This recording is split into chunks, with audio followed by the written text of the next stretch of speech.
यहाँ पर देखिए कि सवाल क्या कह रहा है। सवाल कह रहा है कि राहना ने एक स्कूटी खरीदने का फैसला किया जिसकी कीमत 40,000 रुपये है।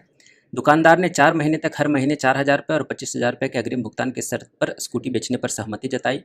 उस ब्याज दर का आपको पता लगाना जिस पर दुकानदार ने किस्त योजना के तहत स्कूटी बेची थी। ठीक है दोस्तों, तो यहाँ पर इस सवाल को हम समझेंगे। सबसे पहले 40,000 रुपये का स्कूटी था, 25,000 डाउन पेमेंट किया तो आपका बचा कितना, 15,000 का। अब इस 15,000 को उसने कहा कि हम 4 मंथली, अभी आपके पास नहीं है तो आप 4 मंथली इंस्टॉलमेंट दे के पूरा लोन आप ख़त्म कर सकते हैं महीने महीने। ठीक है, तो अब क्या करेगा कि 4-4 हज़ार का मासिक किस्त जो है आपको देना पड़ेगा। यहाँ पर 4,000 देगा, फिर यहाँ पर 4,000 देगा, फिर यहाँ पर 4,000 देगा और इसी तरीके से वो लास्ट में 4,000 दे के पूरा का पूरा लोन ख़त्म कर देगा। कितना का, 15,000 का। और यहाँ पर दे कितना रहा है टोटल, 16,000। तो इंटरेस्ट आपका कितना देना पड़ा, 1,000। 16,000 में से 15,000 यानी कि 1,000 आपको इंटरेस्ट देना पड़ेगा।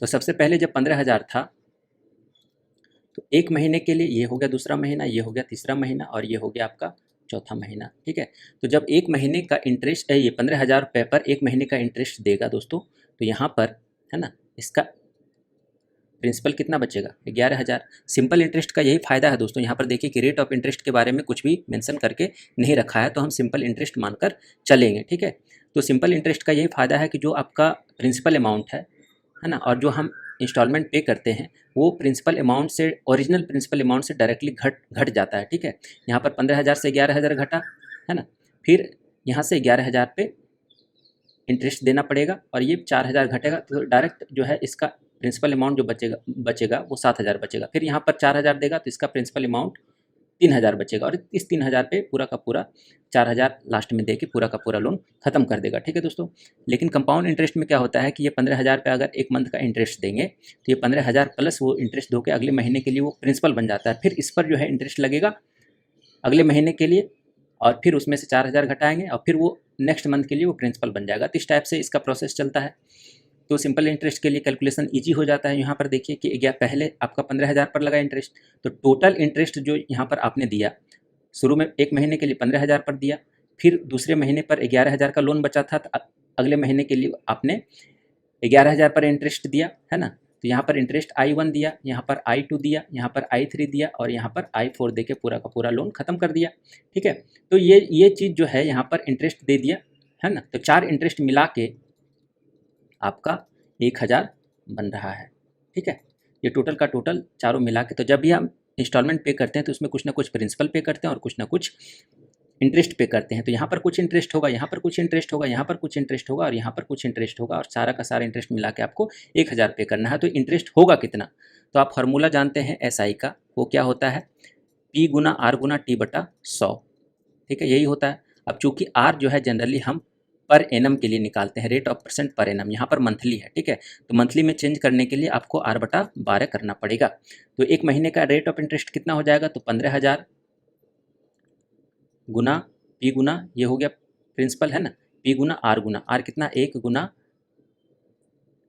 R हो गया R और टाइम हो गया 1 मंथ का, तो 1/12 हो जाएगा गुना 100। ये 1 मंथ का इंटरेस्ट हुआ। फिर अगले मंथ का इंटरेस्ट कितना हो जाएगा, 11,000 गुना 1 गुना R/1200।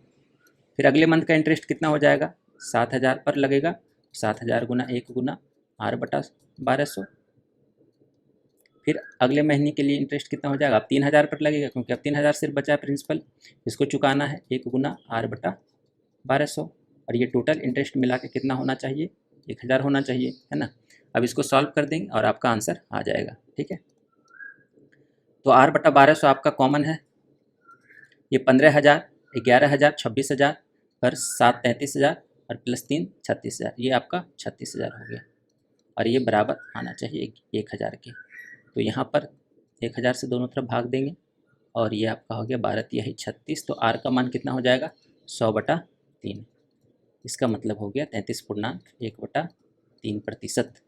यही आपका आंसर होगा। ठीक है दोस्तों, तो आंसर में आपका 33.1/3% होना चाहिए है ना। तो जो अप्रोक्सीमेट है वही आंसर हम यहाँ पर मानकर चलते हैं। तो इस सवाल में अगर कोई डाउट हो तो आप पूछ सकते हैं कमेंट में। ठीक है, इसको आप दूसरे तरीके से भी समझ सकते हैं। यहाँ पर देखिए कि आपके पास 15,000 का लोन था पहले, ठीक है, आपने 15,000 दिया, फिर आपने 4-4 हज़ार का इंस्टॉलमेंट दिया, फिर 11 हज़ार पर आपने इंटरेस्ट दिया, ठीक है, फिर 4 हज़ार चुकाया, फिर आपने 7 हज़ार पर इंटरेस्ट दिया, फिर आपने इंस्टॉलमेंट 4 हज़ार चुकाया, और फिर आपने 3 हज़ार पर इंटरेस्ट दिया, और फिर आपने 4 हज़ार चुकाया।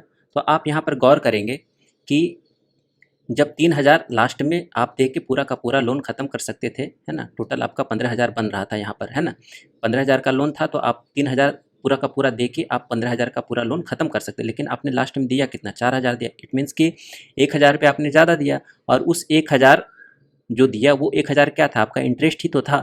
और जो 1 हज़ार रुपये इंटरेस्ट था तो वो कब कब का था, जो 15 हज़ार पर जो इंटरेस्ट एकमुलेट हुआ था उस पर था, 11 हज़ार पर जो इंटरेस्ट एकमुलेट हुआ उस पर था, फिर 7 हज़ार पर जो एकमुलेट इंटरेस्ट हुआ उस पर था, और फिर जो 3 हज़ार पर इंटरेस्ट था उस सबको आपने जोड़ के लास्ट महीने जो है पूरा का पूरा इंटरेस्ट दे दिया। ठीक है दोस्तों, तो आपने टोटल कितना पे इंटरेस्ट दिया, तो आप कहेंगे कि टोटल जोड़ेंगे तो आपने 36 हज़ार रुपये पर इंटरेस्ट दिया, है ना।